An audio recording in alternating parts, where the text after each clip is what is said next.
आभार जो है एक ऑनलाइन स्टोर है। क्या है? Online store. ये ऑनलाइन स्टोर किसके द्वारा लॉन्च किया गया है?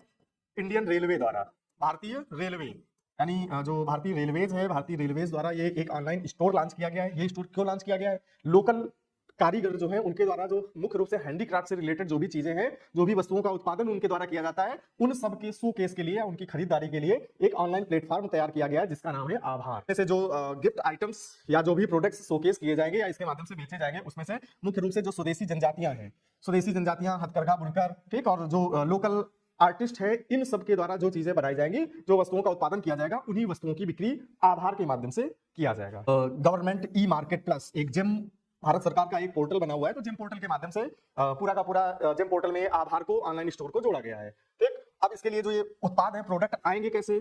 आभार डायरेक्ट तो जो कारीगर होंगे, कारीगर डायरेक्ट यहाँ से ऑनलाइन पोर्टल से नहीं बेचेंगे। इसके लिए भारत सरकार की एक प्रमुख संस्था है khadi and village industries commission, जो मुख्य रूप से भारत में ग्रामीण क्षेत्रों में खादी और ग्राम क्षेत्र से संबंधित जो योजनाएं होती हैं उनके संचालन के लिए महत्वपूर्ण संस्था है। इस संस्था द्वारा, और साथ में सेंट्रल कॉटेज इंडस्ट्रीज इंपोरियम, यानी आदिवासी क्षेत्रों में जो भी उत्पादन, वस्तुओं का उत्पादन होता है, तो इन लोगों द्वारा उन चीजों को कारीगर के फेवर में या कारीगर की ओर से बेचने का कार्य करते हैं, एक प्लेटफॉर्म उपलब्ध कराते हैं। तो यहीं से जो है इस पोर्टल को जोड़ा गया है आभार को। इसमें से स्ट्रेटेजी के कुछ पॉइंट है कि एक जेम पोर्टल, हमेशा नाम आता रहता है, तो जेम पोर्टल क्या है? तो जेम पोर्टल जो है ministry of commerce and industry, यानी भारत का जो वाणिज्य एवं उद्योग मंत्रालय है, उसके अधीन ये कार्यरत है।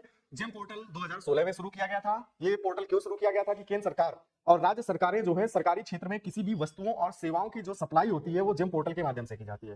मान लो किसी सरकारी विभाग में प्रिंटर की जरूरत है, कंप्यूटर की जरूरत है, पेपर की जरूरत है, प्रिंटर वाला पेपर, A4 साइज पेपर की जरूरत है, या कोई भी स्टेशनरी की जरूरत है, तो उसके लिए जेम पोर्टल पे पहले डिमांड क्रिएट करनी पड़ेगी कि हमें इतना इतना जो है ये आइटम या स्टेशनरी की जरूरत है। उस जरूरत को पूरा करने के लिए जेम के माध्यम से विभिन्न बिडर्स, यानी जो टेंडर जारी किए जाएंगे, टेंडर जारी करने के बाद विभिन्न कंपनियों द्वारा इसी पोर्टल के माध्यम से जो है सरकारी विभागों में आपूर्ति सुनिश्चित की जाएगी। नेक्स्ट है khadi and village industries commission, बहुत इंपॉर्टेंट है। 1956 में जो है इसके लिए एक अलग से संसद में एक्ट लाया गया। उस एक्ट के माध्यम से khadi and village industries commission का गठन किया गया। इसका मुख्यालय मुंबई में है। इसके 6 क्षेत्रीय कार्यालय भी हैं, जो 6 क्षेत्रीय कार्यालय दिल्ली, भोपाल, बंगलौर, कोलकाता, मुंबई और गुवाहाटी में है। ठीक, ये मुख्य रूप से जो khadi and village industries commission है, ये मुख्य रूप से MSME, सूक्ष्म लघु एवं मध्यम उद्यम मंत्रालय के अधीन ये कार्यरत होता है। ठीक, इसका मुख्य कार्य वही है कि ग्रामीण क्षेत्र और ग्रामीण क्षेत्र में जो वस्तुओं का उत्पादन हो रहा है या ग्रामीण क्षेत्र से संबंधित जो योजनाएं हैं, उसके लिए लोगों को जागरूक करना।